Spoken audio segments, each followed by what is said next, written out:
Hayyee ashamaa harka fuuni akkam jirtu kabajamtootniif jaalatamtoonni hordoftoonni caffee miidiyaa kan taatan martu keessan biyya keessaaf biyyaan ala jirtan hundi keessan akkasumas immoo ijaarama haraarra warri jirtan warri Eurooppaa irratti ijaaramaa jirtan sabaaf kan jedhu marii miidiyaa irratti warreen amma calqabdan akkasumas zoomiidhaan warreen walgaa'uu calqabdan jabaadhaa ijaaramni keessan kan milkiyaa ta'u beestidha baay'ee bareedaadha anan isin deeggaruu qabuudha isinan deeggara ijaaraman muuxannoon qabuun dandeettiin qabuun akkamitti akka walitti hidhamiisni fi walitti ijaaram cimaan uumamuu akka danda'u heeruu fi muuxannoo walii hin qoonnaa isin gargaarra akkasumas immoo kabajamtoonni jaalatamtoonni aayyuuwwan akkasumas adda dureewwan warreen abdan warreen jaalannu biyya alaa keessa teessanii warreen sabummaa tokkummaa saba Oromoo Oromiyaa Oromoodhaaf taatu hawwaa jirtan socho'aa jirtan ijaarama waloo kan calqabdan hundi keessan wal aga'uudhaan addunyaarra kan jirtan martu keessan Eurooppirra kan jirtan ijaaramni yeroo ammaa kana obbo Gaashuunii fi obbo Muktaar Faan calqaban Yaasiin Faan akkasumas jaalbantii Fufaafaa warreen calqabdan kun baay'ee waan gaariidha. Meetiinis akkasumatti jabaadhu Suudiin irratti kan jirtan meetii jamama baay'ee cimtuu jabduudha. Seenaas gaarii qabda ni beekamta. Yeroo ammaa kana siyaasni hin barbaachisu exact hin barbaachisu. Yeroo ammaa kanatti warri siyaasaa hoogganu jaarmiyaalee qulqulluu ta'e tokkummaa saba Oromoo kan ibsu garuu ijaaramuu qaba wal ta'uu qabna ilaalcha tokkummaatiin deemamuu qaba gareen hunduu bitaa mirgatti kan jiran hunduyyuu bifa gaariidhaan kan deemamaa jiru egaa warreen ala jiraatan erga akkanatti ilaalcha tokkummaadhaan walitti fidanii garee ilaalcha siyaasaa maddeetti dhiisanii tokkummaa sabummaadhaan oromummaadhaan miidiyaadhaan waasaappiidhaan zoomii adda addaa zoomii miitingii calqabdanii jirtu akka addunyaatti warri alagaawwan nu dorgomanis xiqqaan kanaan nu mo'atan duraanis kana dhabuu keenyaniyyuu kan mo'amne tokkummaa dhabuu keenyanii garaagarummaan keenya bal'achuu isaatiin kan mo'amuu dandeenye faffaca'uu keenyanii kan mo'amuu dandeenye amma garuu haala amma calqabame kanaatiin yoo walitti dhufuu danda'ame yoo walitti mari'achuu danda'ame akka gaariitti kan deemsisu ta'a jechaadha. Qofaa oduu hin ta'in immoo injifannoo bara baraa kan argachuu dandeenyudha. Gandummaadhaan ilaalcha gandummaatiin ilaalcha ana beekaatiin ilaalcha anatu abboomamuu qabaatiin ilaalcha anatu hoggana anatu raan gochuu danda'a. Anaan alatti namni biraan danda'u ati hin dandeechu anatu danda'a jechuudha of keessaa baasnee yoo Oromoo qofa waan urgaa'u Oromummaa qofa waan urgaa'u paartii tokko irratti qofa dipendent kan hin taane paartii tokkocha irratti qofa kan hin rarraamne ilaalcha paartiidha oduu hin ta'in ilaalcha Oromummaadha Oromummaanii fi sirni gadaatii fi akkasumas Oromiyaan humtuyyuu paartii guddaa of danda'edha. Kanaafuu Oromiyaa ijaaruun dirqamaadha. Mootummaa wajjin ta'uudhaan mootummaa deeggaruudhaan yeroo ammaa kanatti ilaalaa beekadhaa yaa saba Oromoo addunyaa kanarra jirtan martu keessan yeroo ammaa kanatti firan qabdu warri hundi keessanuu firri kee Oromoodha. Oromoodhaaf fira akkasumas warreen kun yaa ollaawwanii wajjin jirra maatiidha malee firummaa hin qaban sabaaf sablammoolee kamiyyuu ummata warra kuush kan ta'an hunda hammachaa deemuun dirqama keenyadha. Hunda isaanii qabannee deemna ummata kuush hunda qabannee deemuun akkasumas immoo hunda isaaniitiyyuu kuush qofaa miti hunda isaaniitu qabannee akka Itoophiyaatitti Itoophiyaa nuuf taatu Itoophiyaa biyyaaf taatu Itoophiyaa sabaaf sablammoolee 87 hammattee qixa deemuu dandeechu ijaaraa jira uummanni Oromoo yeroo ammaa kanatti addunyaarras kan jiran biyya keessas kan jiran ambulchiisas teessoorras kan jiru teessoodhaan alattis kan jiru hunduu ijaarama keenya kana akkamitti ijaaramuu qabaa akkamitti deemamuu qabaa maal ta'uu qabaa waldaan dargaggoota caffee hojii gamtaa waliigalaa yeroo ammaa kana waggaa 3dha erga hundoofne waggaa 3 kana keessatti barana waggaa 3ffaasaa ni kabajanna jenneeti kan socho'aa jirru haalli qilleensaa haalli adeemsichaa yoo heeyyame wanni hunduu qophaa'inni keenya hunduu wanni sirmoonni ta'u hunduu fiigaa jirra humni keenya hojjechaa jirra haa ta'u malee muuxannoo kana maaliidhaan nurraa fudhatu warri ala jiran warri addunyaarra jiran warri biyyuma keessattuu ijaaraman hin galleef sabni kun rakkoon isaa bakka saditti qoodameeti Oromoo galeefitu jira Oromoon galleefitu jira Oromoo dalga itti galeetu jira adeemsi keenya sirrachuu kan qabu akkam ta'uu qaba kan jedhamu bifa kamiin socho'uu akka qabnu maal hojjechuu akka qabnu hojiitti galchuudhaan dargaggeessa keenya tokkummaadhaan ijaaruudhaan hojii dhuumuufiidhaan warri ala jirtan biyaan ji'aatti kontribuut waan gochuu qabdan kara ittiin kontribuut gootanii waldaa kanas haa ta'u dhaloota keessanis deeggartan haala mijeessina balbala masmara sarara isiniif diriirsina sarara sanirraan wal arguu qabna investi gochuu qabdu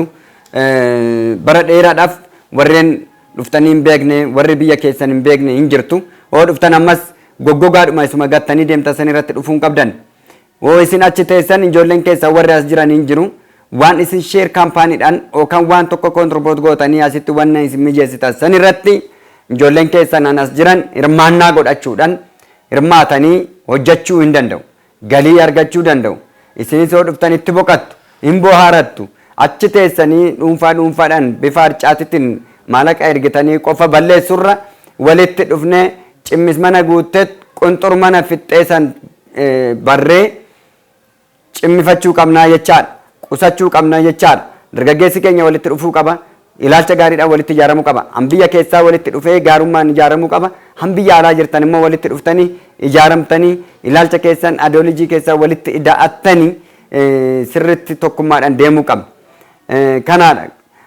gara biraatiin waldaan dargaggoota caffee hojii gamtaa waliigalaa yeroo ammaa kanatti waan galtee gurguddaa waan hojjechaa bahe hunda isaati irratti ooditii isaatis godhatee sirreeffatee waan hojii hojjetaa jiru hunda isaatiyyuu gabaasaa fi akkasumas adeemsa gurguddaa miseensa isaa biraan gahuudhaaf sochii fi qophaa'ina guddaarra kan jiru ta'uu beeksisuun barbaada. Kanaaf aga danda'ama ta'een waldaan dargaggoota caffee hojii gamtaa waliigalaa maal fakkaata maal hojjechaa jira egaa warri biyya alaa jirtan karameen wal qunnamnaan jirtan waasaappii keenyan lakkoofsa bilbilaa as jalatti caffee miidiyaa jedhee viidiyoo kana jalatti taa'uun hundaati kara waasaappiti seenati nu hordofuu hin dandeessu kara waasaapitiin na argachuu ni dandeessu waasaappii bilbila kanaan seentanii sanyii dashuu jettanii sarchi gootanii too argachuu ni dandeessu isiniifan kaasaa isinan dubbisa egaa waldaan dargaggoota caffee hojii gamtaa waliigalaa tokkoffaa hojii dhabdummaa balleessuudha hojii dhabdummaa hir'isuudha lammaffaa ilaalcha suukaneessaa hiphisuudha ilaalcha carraa hojii qofa hin ta'in jaalala hojii dhuumuudha maal hojjeta waldaan rakkoo waliigalaa akkamitti deemuu danda'a maaliidhaan deema maal gochuu qabna sababni isaa waldaan tokko hoo dhaabbatu international cooperative society law qaba international cooperative society law akkamitti principle isaa wajjiniin deemuu dandeenya ijaarama uummata Oromoo kan tokko gochuu danda'u gamtummaadha kanaaf gamtummaadhaan deemuun dirqama waan ta'eef an alas jirtan kan keessas jirtan gamtaa taanee wal qabannee harka wal qabannee waliin ceena kan jedhuudha qabna kanaaf aga danda'ama ta'een jabaachuu qabna cimuu qabna yeroo ammaa kanatti egaa fanxaaleyyiin maaliin jenna nuti narrabsinu waan rabsinurree arraba safuu qabu arrabsina isaan garuu mootummaa humnaan kaasuuf humnaan mootummaa Oromoo fonqolchuudhaaf ka'anii kan turan yeroo ammaa kanatti garuu balaa xaafitinis balaa maalitinis kan turan maqaa balleessii adda addaa waldaa dargaggoota caffee hojii gamtaa waliigalaatti irratti deemaa kan turan hunduu yeroo ammaa kana kashafanii jiru saalfataniitis jiru kanaaf tasgabbeessinee nagaa taanee waliin deemaa jirra waan ta'eef kabajamtoonni fi jaalatamtoonni miseensota keenya miseensonni waldaa dargaggoota caffee hojii gamtaa waliigalaa bakka jirtan hundarraa xaafii midhaan nyaataaf ta'u gurgurtaa bitaaf gurgurtaa irratti akka hirmaattanii too fiduu akka dandeessan dhiyeessuu akka dandeessan waamicha keenya isiniif dhiyeessina. Tanaan dura miseensi haala waamnetiin miseensa nama 279tu yeroo ammaa kanatti fayyadamaa ta'ee jira jechaadha. Dhiyeessii sirriitti dhiyeessuudhaan warreen maallaqaan fayyadamanii jiru. Deebisan immoo warreen gurgurtaa gabaat irratti dhiyeessii midhaanii irratti dorgomaa guddaa godheen warreen dhiyeessitan hundi keessan galata guddaa qabdu. Galata guddaa qabdu. Kanaaf jabaattanii cimtanii itti fufuu qabna. Yeroo ammaa kanatti yeroo dhiyoodhaan boodatti immoo guyyaa muraasan booda godee deemee naannoo Jijjigaa Finfinnee irraa kiiloomeetira 1,300 irratti argamti godeeni. Achirratti dhaqnee soogidda warshaa ashaboo dhaabannee waliigallee dhufuun keenya ni beekama.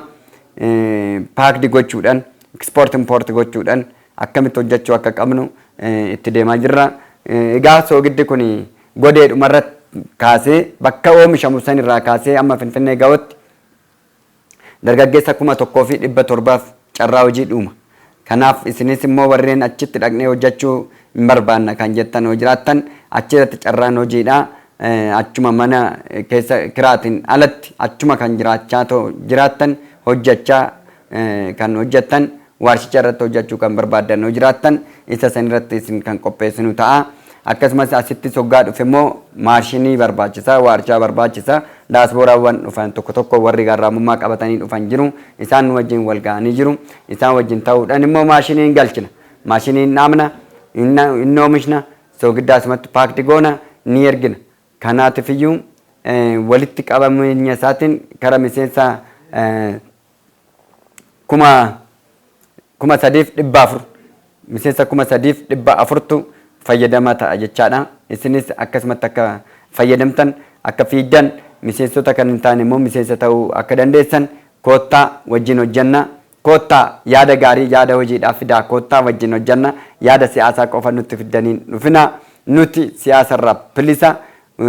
hojii sirriitti deemna. Kaayyoo mana jireenyattis yeroo dhiyootti kan isiniif ibsinu ta'a. Haala gaariidhaan deemaa jirra. Galatoomaa horaa bulaa jabaadhaa. Diinni keenya gadaa laalu nuyi walaa laallu walisaa laallu diinni keenya walaa nyaatu. Galatoomaa jabaadhaa cimaa